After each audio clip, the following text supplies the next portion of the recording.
Let's replace a YSI membrane cap. The first thing we're going to do is remove the old one.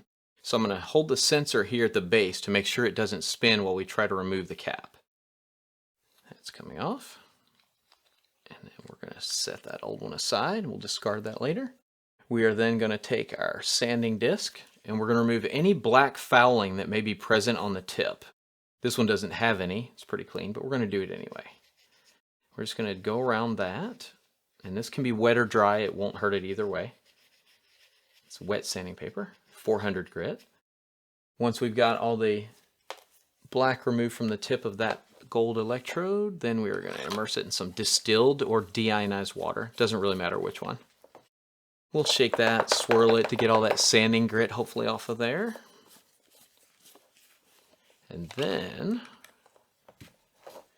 we're going to go ahead and dry that sensor off and get any excess water off of that because we don't want to get that inside the new cap. So we've got that done.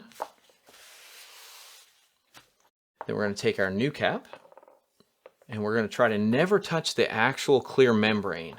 We're just going to touch the black plastic and the yellow body of it. And we're going to add approximately, I usually use 11 to 12 drops. We'll do 12. Let's see, 3, 4, 5, 6, 7, 8, 9, 10.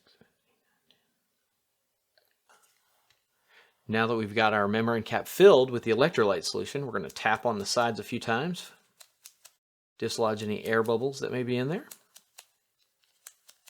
Have a look. Looks good. Then we're going to go ahead and immerse the sensor tip into the cap, keeping it upright so it doesn't spill out.